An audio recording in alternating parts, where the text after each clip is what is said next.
നമ്മുടെ ബാർബിക്യൂ കരി ചെയ്യുന്ന സ്ഥലം കാണണം. ഇത് നമ്മുടെ തമിഴ്നാട്ടിലൊക്കെ കാണുന്ന ഒരു മുള്ളുമരമുണ്ട്. അതുകൊണ്ട് ആ നിൽക്കുന്ന മുള്ളുമരം അതിൻ്റെ തടിയാണ്. ഇത് പണ്ട് ആഫ്രിക്കൻ രാജ്യത്ത് നിന്ന് ഇതിൻ്റെ വിത്ത് കൊണ്ടുവന്ന് തമിഴ്നാട്ടിലിട്ടതാണ് വിറകിൻ്റെ ആവശ്യത്തിനുമൊക്കെ. ഇപ്പം ഇതൊരു എന്താ പറയുന്നത്, നമ്മുടെ കൺട്രോള് വിട്ട് വളരുന്നൊരു ചെടിയായതുകൊണ്ട് ഹൈക്കോടതി ഇത് പറിച്ച് കളയണം. ഈ മരത്തിന് വിധിച്ചിരിക്കുന്നൊരു മരമാണ്. അപ്പോൾ ഇതിൻ്റെ തടിയാണ് ഇവിടെ കൊണ്ടുവന്ന് കത്തിച്ച് കരിയാക്കി നമ്മുടെ അവിടെ ബാർബിക്യൂവിനൊക്കെ ഉള്ള കരിയായിട്ട് വരുന്നത്. നമുക്കതൊന്ന് കാണാം.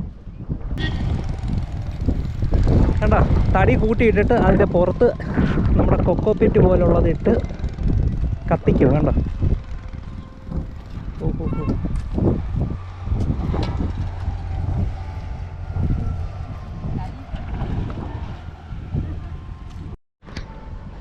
അങ്ങനെ കത്തിച്ച് കഴിഞ്ഞ ഒരു കൂമ്പാരം ഇത് കണ്ടോ. അതിൻ്റെ പുറത്ത് ഔട്ടർ ലെയർ മാറ്റിയിട്ട് വെള്ളം ഒഴിച്ചിട്ടിരിക്കുക കരിയെടുക്കാൻ വേണ്ടി. കണ്ടോ, ഇനി ഇതേപോലെ കത്തിക്കാനായിട്ടുള്ള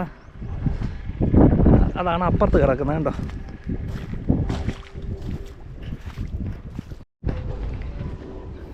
ഇത് അടുക്കുന്നതിന് വേണ്ടിയുള്ള ഏണിയാണ്. കണ്ടോ, ഇവിടെ കയറി നിന്ന് ഇങ്ങനെ അടുക്കും. കണ്ടോ, വലിയ തടികളെല്ലാം മുകളിൽ, ചെറിയ തടികളെല്ലാം പുറത്ത്. കണ്ടോ, വളരെ മനോഹരമായിട്ട് നമ്മുടെ ഈ ആഫ്രിക്കയിലൊക്കെയുള്ള ഗോത്രവർഗ്ഗക്കാരുടെ കുടിൽ പോലെ തോന്നും നമുക്ക് കണ്ടാൽ. കണ്ടോ, ഇതൊക്കെ ഇങ്ങനെ അടുക്കാനായിട്ട് കൊണ്ടുവന്ന് ഇട്ടിരിക്കുന്ന കമ്പുകളാണ്. ഇവിടുത്തെ ഒച്ചിനെ കണ്ടോ, നല്ല വൈറ്റ് ഒച്ച്. അയ്യോ, പിടിച്ചിട്ട് വരുന്നില്ല കേട്ടോ, ഭയങ്കര സ്ട്രോങ് ആയിട്ട്. കണ്ടോ, ഇവിടെയൊക്കെ ഇരിപ്പുണ്ട്. കേട്ടോ, ഇവിടെ എല്ലാം ഇരിപ്പുണ്ട്. കേട്ടോ, ഇവിടെ കൊണ്ടുവന്നിട്ടിരിക്കുന്ന വിറകിനകത്ത് മുഴുവനും ഇരിപ്പുണ്ട്. വെള്ള ഒച്ച് കണ്ടിരിക്കാം. കണ്ടോ, കൊച്ച് ഒരു കാ കണ്ടോ.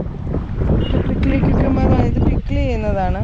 ഇതിൽ മുള്ളു പോലെയുണ്ട്. അപ്പോൾ ഇത് എക്സ്പോർട്ട് ചെയ്യാനൊക്കെ ഭയങ്കര ഇതായിട്ടുള്ളൊരു ഇതാണ്. ശരി,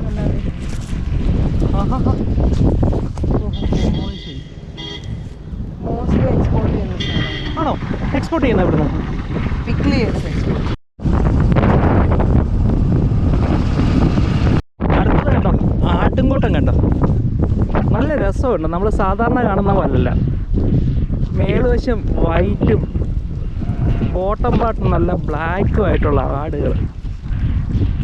എന്തുമാത്രം ആടുകളാണ് നോക്കിയത്. നല്ല രസമുണ്ട്. നമ്മൾ വരുന്നതനുസരിച്ച് അതുങ്ങൾ ഇങ്ങനെ പതുക്കെ പതുക്കെ പോവുക. ഇവിടെ രണ്ടവന്മാർ നമ്മളെ കാണാതിരുന്ന് കഴിക്കുക. ചെന്ന് നോക്കാം. കാണുമ്പോൾ ഇപ്പോൾ ഓടിക്കളി.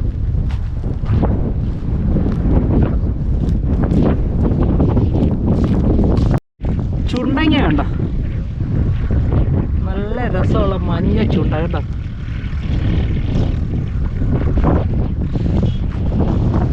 ഇതും നമ്മുടെ യാത്രയിൽ ഒരു കാഴ്ചയാണ്.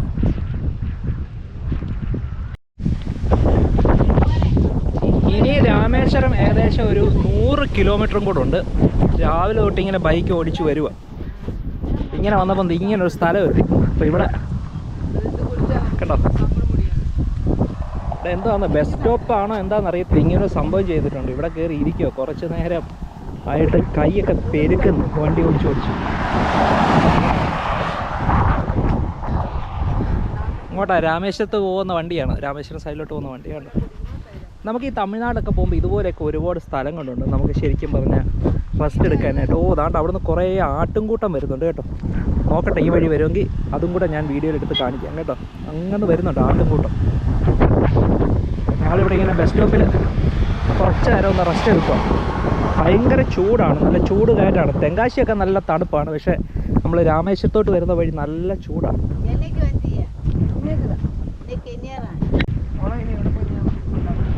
ഉണക്കമുളക് മതിയോ?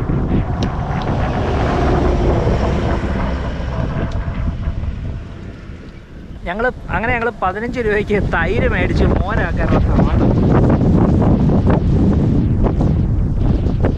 കാറ്റടിച്ചിട്ട് ചെരുപ്പൊക്കെ പറന്നു പോകുന്നു. എന്തൊരു കാറ്റാണെന്നറിയോ ഇവിടെ, ഒരു രക്ഷയില്ല. എങ്ങനെയുണ്ട്, പുളിയാണോ?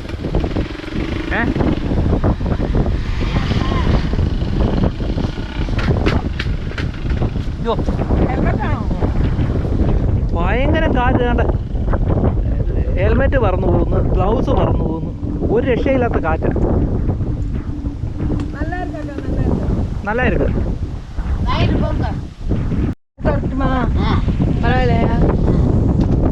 കളിക്കാതാ ഇത് ഇത്രയും വലിയ സംഭവം. 1.5 പവന. 1.5 പവന. അതിട്ടിട്ടാണ് കാത് ഇത്രയും നീണ്ടുപോയത്. ഇല്ല അത് അവർ നീട്ടിയതാ. അവര് കമ്പ് വെച്ച് നീട്ടിയതാ. അതാ ഇവിടുത്തെ ബ്യൂട്ടി സ്റ്റാൻഡേർഡ്സ് ആണ്.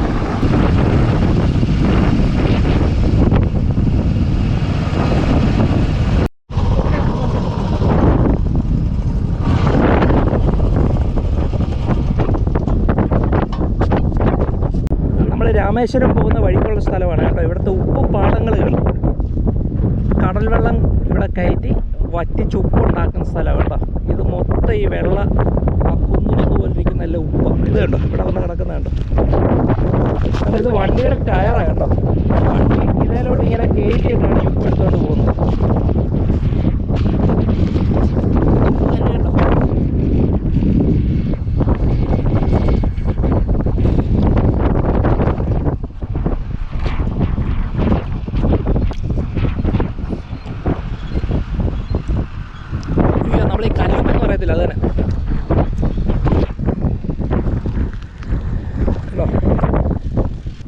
ഇങ്ങനെ ഇത് വറ്റാനിട്ടിരിക്കുകയാണ്. ഇത് വറ്റിക്കഴിയുമ്പോൾ ഉപ്പ് കിട്ടും. കണ്ടോ, നെൽപ്പാടങ്ങൾ പോലെ കിടക്കുക കിലോമീറ്ററോളം.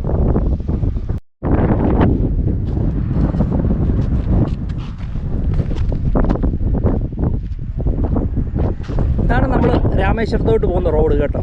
അങ്ങോട്ട് രാമേശ്വരം. നമ്മൾ ഉപ്പുപാടത്തോട്ട് ഇറങ്ങുവാണ്. ഇവിടെ ആരെയും കാണുന്നില്ല. നമുക്ക് ഇറങ്ങാൻ പറ്റുമോ എന്നൊന്നും എനിക്കറിയില്ല കേട്ടോ. ഉപ്പുണ്ടായി വരുന്നതാണ്. ഇങ്ങനെ വറ്റി വരുമ്പോൾ ഈ ഉപ്പ് ഇങ്ങനെ ഉണ്ടായി വരും കേട്ടോ. ഇപ്പോൾ സൈഡിലെല്ലാം ഉപ്പ് ഉണ്ടായി കഴിഞ്ഞു കേട്ടോ.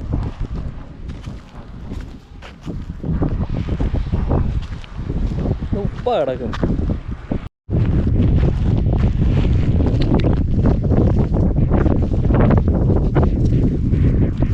കേട്ടോ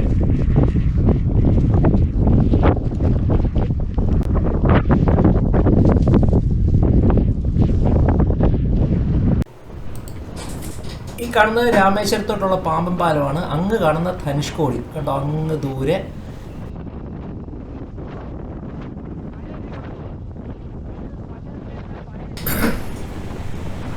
നമ്മൾ ഈ കാണുന്നത് പാമ്പൻ പാലത്തോട് ചേർന്നുള്ള റെയിൽവേ ട്രാക്കാണ്. ഇത് കപ്പൽ വരുമ്പോൾ ഇത് 2 സൈഡിലേക്ക് പോകും. ഇത് പുതിയ പാലമാണ് പണിതുകൊണ്ടിരിക്കുന്നത്. നമ്മൾ തിരിച്ചു വരുമ്പോൾ ഇവിടെ ഡീറ്റെയിൽഡ് ആയിട്ട് കവർ ചെയ്യുന്നു. ധനുഷ്കോടി എത്തിയപ്പം ടൈം കഴിഞ്ഞു. അവരങ്ങോട്ട് എൻട്രി ഇല്ല. അവർ 5 മണി വരെ വണ്ടി കടത്തി വിടും. അങ്ങനെ ഇരിക്കുകയാണ് നമ്മളൊരു ഫാമിലിയെ പരിചയപ്പെട്ട്. അവർ തെലുങ്കാനയിൽ ഫുൾ ഫാമിലിയായിട്ട് ഈ ഒരു വണ്ടിയിൽ ഇങ്ങനെ ടെമ്പിൾസ് എല്ലാം വിസിറ്റ് ചെയ്ത് നടക്കുകയാണ്. അങ്ങനെ അവർ നമ്മളെ ഫുഡിന് ഇൻവൈറ്റ് ചെയ്തു. ഫുഡ് അവർ ഓഫർ ചെയ്ത ഫുഡ് ഭയങ്കര tasty food. Very tasty. Okay, he's the cook. He made the tasty tomato aloo. मेरा नाम शक्ति विजय है. हम फर्स्ट तेलंगाना. हम तेलंगाना से आए. उसके बाद में कानीपाकम दर्शन. उसके बाद में गोल्डन टेम्पल. उसके बाद में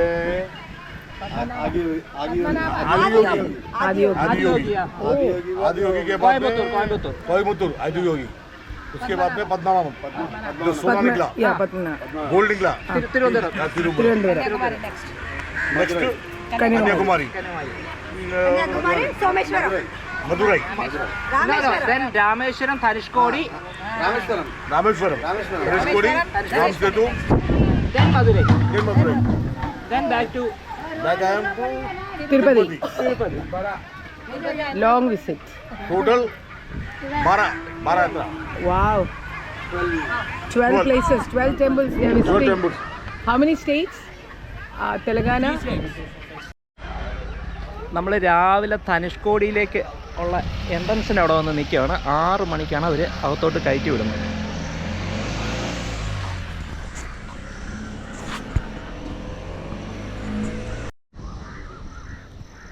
ഇനി 5 മിനിറ്റും കൂടെ. നേരമൊക്കെ വെളുത്തു.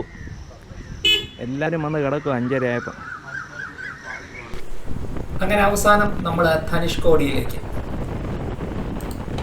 രാമേശ്വരത്ത് നിന്ന് ഏകദേശം 18-19 കിലോമീറ്ററാണ് ഈ ധനുഷ്കോടിയിലേക്കുള്ളത്. നമ്മൾ ഈ ലെഫ്റ്റ് സൈഡിൽ കാണുന്നത് ബേ ഓഫ് ബംഗാളും റൈറ്റ് സൈഡിൽ കാണുന്നത് ഇന്ത്യൻ ഓഷനുമാണ്. ഓരോ വണ്ടിയും അവരെ കൊണ്ടാകുന്ന മാക്സിമം സ്പീഡിലാണ് അതോ പോകുന്നത്. സത്യത്തിൽ ഈ ധനുഷ്കോടി എന്ന് പറയുന്നത് ഈ ബ്ലാക്ക് ടൂറിസം കാറ്റഗറിയിൽ പെടുന്ന ഒരു സ്ഥലമാണ്. ഒരുപാട് ആളുകൾ മരിക്കുകയും ദുരന്തമൊക്കെ നടന്ന സ്ഥലങ്ങൾ. സാധാരണ അതിൻ്റെ ഒരു ടൂറിസം ലെവലിൽ പറയാൻ ആർക്കും താല്പര്യമില്ല എന്നുണ്ടെങ്കിലും ഇത് ഒരു ചരിത്രത്തിൻ്റെ അവശേഷിപ്പുകൾ എന്ന് പറയാവുന്ന ഒരു സ്ഥലമാണ്. ഒരു സുനാമിയോടുകൂടി ഒരു നഗരം തന്നെ കംപ്ലീറ്റ് ആയിട്ട് വാഷ് ഔട്ടായി പോയ ഒരു സ്ഥലം. അതാണ് ധനുഷ്കോടി. ഇതാണ് ധനുഷ്കോടി.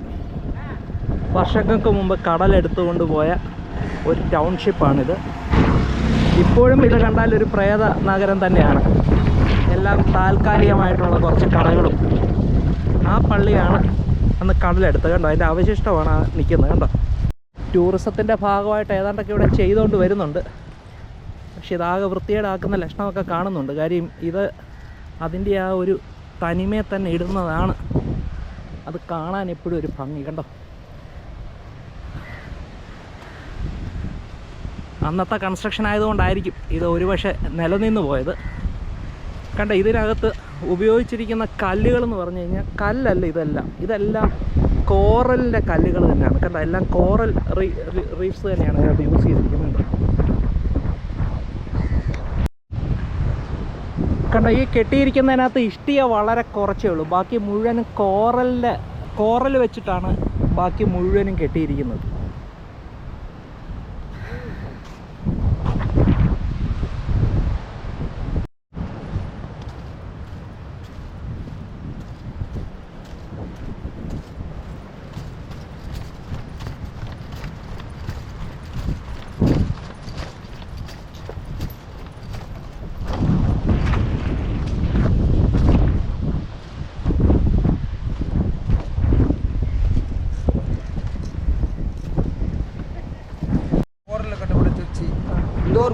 ஹாஸ்பிட்டல் இந்த இங்கிட்டு ஒரு பெரிய பில்டிங் இருக்குல்ல மரம். இது அங்கே கிடந்த ஹாஸ்பிட்டல்.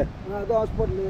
இந்த ஒரு വലിയ பில்டிங் ഉണ്ടല്ലേ, இந்த മരം വന്ന് പോയി. അത് പണ്ടത്തെ പോസ്റ്റ് ഓഫീസ് ടെലിഫോൺ ഓഫീസ്. ഇത് സെങ്കൽ റൗണ്ട് ഉണ്ടല്ലേ, അത് സിമെന്റ് വിൽക്കുന്ന കുടവണ്. അത് കുതിരമാരം ഉണ്ടല്ലേ, അത് പണ്ടത്തെ വിനായകർ അമ്പലം. അവിടെ പൊളിച്ചു പോയി പിടിക്കില്ല, അത് മെഡിക്കൽ കോളേജ്. ഇത് പാതനത്തെ സ്കൂള്. ரோட்டுக்கு அப்புறம் பண்டത്തെ வருஷம் வெள்ளட்டாங்க. இது தனுஷ்கோடி என்ட்ரன்ஸ். இன்னும் 3 கிலோமீட்டர் வெள்ளத்துக்கு அடியில் போய். இது நான் தமிழ் அறியனா. இது நான் என் பேர் முருகன். இங்கே 180 ஜிபிஎம்ல இருக்கு. இவங்க அந்த 64 புயலில் தப்பிச்சவங்களோட வாரிசு 3ஆவது தலைமுறை. 4ஆவது நேரம் இல்லை, அம்மா அப்பா இருந்து. இது தனுஷ்கோடின்ற ஊரை உருவாக்குனது இந்தியா கிடையாது, பிரிட்டிஷ்காரன். 1914. அவன் வச்ச பேர் வந்து மினி சிங்கப்பூர். 21 village city. அப்போ ராமசன் டெவலப் இல்லை. செங்கல் அம்பலம் 10 பிராமண வருஷத்துக்கு முதல்ல முள்ளுக்காடு. ஏன் மினி சிங்கப்பூர் பேர் வச்சுன்னா, சிங்கப்பூர் மலேசியா ஸ்ரீலங்கா வந்து பொருளை கொண்டு வந்து இறக்கி இங்கே சேல்ஸ் பண்ணுற இடம். அப்போ தனுஷ்கோடிக்கு 2 ரெயின் தான். ஒன்று சென்னை எக்மோர்லேருந்து ஒரு ரெயின், கேரளா எர்ணாகுளத்துலேருந்து ஒரு ரெயின். அப்போ போட்டு மைல் ட்ரெயின் டிக்கெட் 80 ரூபா டிக்கெட் தான் ஸ்ரீலங்கா போட்டு. ட்ரெயின் வந்து ஷிப் ஆஃப்ருக்கு, ஷிப்பில் ஏறி ஸ்ரீலங்கா போகிறது. கேரளாவிலேருந்து கிராம்பு எக்ஸ்போர்ட், ஸ்ரீலங்கா வந்து தேயிலை எக்ஸ்போர்ட். 1914 இங்கே ரெயின் விட்டு இறங்கி இந்த கடல் பீச்சை பக்கம்னா இந்தியன் ஓஷன். இது பீச்சை பக்கம்னா குதிரை வண்டி பிடிச்சி போனால் தான் பீச்சை பார்க்க முடியும். பஸ் ஸ்டாண்டு, மார்க்கெட்டு, பொதுமக்கள் வீடு, மசூதி எல்லாம் கடலில் முழுகி போச்சு. 1914 பிரிட்டிஷ் போன பிறகு இந்தியா வச்ச பேர் தான் தனுஷ்கோடி. ராமண்ட வெளி தனுஷ் 2 ஜாயிண்ட் ஆகிற லாஸ்ட் கோடி, தனுஷ்கோடி இதுக்கு பேர். 1914 ஸ்டார்ட் பண்ணி 1964 டிசம்பர் 23 செவ்வாய்க்கிழமை ராத்திரி 11:15 ஸ்டார்ட் பண்ணி 12:15 முடிஞ்சு போய் 240 கிலோமீட்டர் கொடுங்காட்டு அடிச்சு. அன்றைக்கி தான் ஜெமினிகன் சாவுத்திரியும் போட்டு ஷூட்டிங் எடுக்க வந்தது. ஷூட்டிங் வந்து சாவுத்திரி சுக்கா இங்கே தங்கிட்டு போகணும். ஜெமினிஸ்கார் ராமேஸ்வரம் தங்கிடுவாங்க. ராமேஸ்வரம் தங்கி இங்கே நைட்டு கொடுங்காட்டு. இதில் 40,000 பேர் வெள்ளத்தில் போயிட்டாங்க. 300 ஸ்கூட்டர் வந்து ட்ரெயினே வெள்ளத்தில் முடிஞ்சிச்சு. அதில் தப்பிச்சுங்க 15 ஆளுக்கு. அவங்களோட வாரிசு இப்போ 180 பேர் இருக்குது, 3ஆவது தலைமுறை. அவங்களுக்கு மட்டும்தான் இங்கே அலவுட்டு. கட்டடம் கட்டக்கூடாது, செட்டு போட்டு இருக்கணும். 6 மணி ஆனால் டூரிஸ்டர் ராமேஸ்வரம் இங்கே தங்கக்கூடாது. ஏன்னா இங்கேருந்து ஸ்ரீலங்கா 18 கிலோமீட்டரு. நைட்டில் பார்த்தா ஊர் லைட்டாக காணா. அந்த இது இந்தியன் ஓஷன், இந்த பெங்கால் உள்கடல் 2 ஜாயிண்ட் ஆகிருந்தால் 4 கிலோமீட்டர். சேது பந்தன ஸ்டார்டிங் பிளேஸ், அது காண முடியாது. பண்டத்தில் உள்ளது 5 மீட்டர் வெள்ளத்துக்கு கடலில் தாண்டு. அதுலேருந்து ஸ்ரீலங்கா 14 கிலோமீட்டர். அங்கே போய்ட்டு நம்ம செல்ஃபோன் ஏர்டெல் இருந்தால் ஸ்ரீலங்கா நெட்ஒர்க் ஒரு ரோமிங் வரும். வெல்கம் ஸ்ரீலங்காண்டு. இது ஸ்மக்லிங் ஏரியா, அதனால அலவுட் இல்லை. இப்போ 2004 டிசம்பர் 26 சென்னையில் சுனாமி வரும்போது இங்கே பாதிப்பில் 10 நிமிஷம் கடல் 1.5 கிலோமீட்டர் உள்ளே வலிஞ்சு போய் 10 நிமிஷம் கேரி அப்படி மூட்டு. அப்போ பில்டிங் பூரா எல்லாம் கண்டு ട്രെയിൻ ബിൽഡിംഗെല്ലാം കണ്ട് ആ ബിൽഡിംഗ് കണ്ടു. எல்லாமே கண்டு பஸ் ஸ்டாண்டு மார்க்கெட்டு பொதுமக்கள் மசூதி பெரிய பெரிய ஜவுளிக்கடை ஸ்டோரே கடல் வெள்ளத்துக்கு அடியில் உண்டு അവിടെ കടലുണ്ട്. கூட உண்டு. இப்போ 1914 ഇവിടെ ട്രെയിൻ വിട്ട് ഇറങ്ങി ബീച്ചை കണ്ട കുതിര വണ്ടി പിടിച്ച് പോனால் தான் பீச்சை காண முடியும். 3.5 கிலோமீட்டருக்கு சிட்டி வெள்ளத்துக்கு அடியில். இந்த 15 குடும்பம் எப்படி தப்பிச்சாங்கன்னா நம்ம வண்டியில் வரும்போது இது செல்வமாதா கோயில் பவளப்பாலக்கடை 1942 சர்ச்சு, இது ஹாஸ்பிட்டலு, இது பெரிய வழி இப்படி வந்து போஸ்ட் ஆஃபீஸ் டெலிஃபோன் ரவுண்டாக சிமெண்ட் வச்சுக்க கூடணும். அது குதிரைமார்க்கு விநாயகர் கோயில், அங்கிட்ட வந்து மெடிக்கல் காலேஜ். இந்த காலேஜ் வந்து ஸ்டூடெண்ட்ஸ் தான் ரெயினோட கடலில் போனது. ரோட்டுக்கு அப்புறம் பண்ணுறது ரயில்வே ஸ்டேஷன் வந்துட்டாங்க. நம்ம வரும்போது சென்ட்ரல் ஒரு சர்ச்சு காரணம், அதாவது அந்தோனியார் சர்ச்சு பெரிய சர்ச்சு வெள்ளத்துக்கு அடியில் போயிடுச்சு. இப்போ நினைவு சின்னமாக கட்டப்பட்டது. அது நேரம் போகும்போது பார்த்தா ரைட் சைடில் ஒரு சிமெண்ட் துண்டு சதுரமாக தெரியும். அதான் தஸ்கோ ரயில்வே சிக்னல். அங்கே தான் 300 ஸ்டூடெண்ட்ஸும் ரெயின் வந்து சிக்னலுக்காக நின்றது. காற்று மலை வர சிக்னல் இறக்கம் விட்டு ஓடிட்டாங்க. அவன் இறக்கி விட்டு வந்தால் ரெயின் தப்பிச்சுக்கும், ஸ்கூல் பிள்ளைங்க தப்பிச்சுக்கும். பெங்கால் உள்கடல் உடச்சி இன்ஜினியர்ஸ் பாஸ் ஆகினது, பாஸ் எல்லாம் செத்து ஒதுங்கி. இது அழியும் போது காமராஜ் வீடு காங்கிரஸ் ஆட்சி. இங்கே இருந்தவங்களாம் மண்ணெலி மூஞ்சில் அடிச்சுட்டு ஹாஸ்போர்ட் சீட்டு பறந்து நிறைய பேர் அடிச்சு கொண்டிருக்கு. பைசா வச்சுருந்தவங்க பூரா அள்ளிக்கிட்டு தப்பிச்சு ஓடினவங்க பூரா அந்த ரேணு கொண்டு உடப்புல இறங்கி அப்படியே கடலில் போயிட்டாங்க. மீனவர் குடும்பம் நம்மகிட்ட என்ன இருக்குது, செத்தாலும் பரவாயில்ல, இங்கேயே இருந்தவங்க பூரா பொழைச்சிக்கிட்டாங்க. இது அழிஞ்சு 3 நாளைக்கு பிறகு தான் அரசாங்கத்துக்கு போய் தெரியும் தனுஷ்கோடி அழிஞ்சு போச்சு. 3 நாள் சென்று காமராஜ் ஹெலிகாப்டர் பார்வை வந்துக்காரு. அந்த 3 நாள் சாப்பிட உணவு இல்லாமல் ரோட்டுக்கு அங்கிட்டு தென்னை மரங்க இருக்காரு தான் ரயில்வே குடோனு, கோதமை மூடியும் மைதா மூடியும் தண்ணிக்குள்ள ஊருப்பி கிடந்திருக்கு. அதை எடுத்துக்கொண்டு தின்னுட்டு 3 நாளாக இருந்திருக்காங்க. 3 நாளைக்கு பிறகு அரசாங்கம் பார்வைட்டு உங்களை அள்ளி கொண்டு மண்டபம் இருக்கல, மண்டபம் கேம்பில் கொண்டு இலங்கை அதிக மாதிரி கொண்டு போட்டிருக்காங்க. அப்போ ராமநாபத்தை நடராஜன் ஒரு கலெக்டர் இருக்காரு. அவர் எல்லாத்தையும் கொண்டு வந்து நம்ம வண்டியில் வரும்போது பார்த்துப்போம். நம்பு கோயில், நடராஜபுரம், ராமசாமி ஒரு பெண்டு வளையம். அந்த நடராஜன் கலெக்டர் ஆளுக்கு அனுப்பிச்சு இடம் கொடுத்தனால அவர் பேரை நேமாக வச்சு நடராஜபுரம் இருக்கிற அம்மா வச்சுருக்காங்க. அந்த ஃபேமிலி தான் இங்கே இருக்குது. எங்களுக்கு பூர்வ தொழில் மீன்பிடி தொழில் தான். ஃபஸ்ட்டில் வந்து இந்த ரோடு பிரிட்டிஷ்கான இருக்கும்போதே கரண்ட் இல்லை, ஜெனரேட்டரி தான். இந்தியா சுதந்திரம் வாங்கி கரண்ட் விட்டு 1 மாதத்துல தான் புயல் எடுத்து அழிஞ்சது. இப்போ வந்து அது பின்னாடி புயல் எடுத்து அழிஞ்ச பின்னாடி மகேந்திரா வண்டி ஜீப் தான் வரும் வெள்ளத்தில் கூடி. இப்போ தான் ரோடு 8 வருஷமாச்சு. ரோடு வந்தோன்னா டூரிஸ்ட் பிளேஸ் ஆகிடுச்சு. அதனால இப்போ ராமேஸ்வரத்துக்கு என்ன பண்ணாண்டா நீங்கள் பூர்வ முன்னோடு இருந்த മയില് ഓടുന്നാട്ടോ, മയിലാണോ വേണ്ട. അങ്ങ് കാണുന്നതാണ് ഹോസ്പിറ്റൽ. കണ്ടോ, അടുത്ത കടലാണ്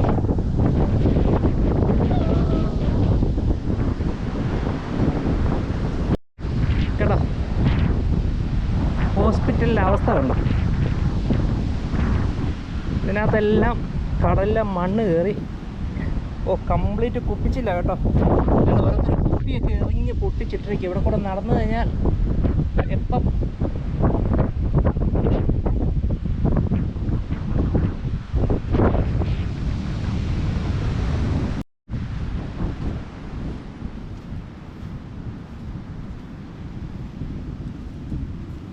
എന്തോ ഒരു ചെടി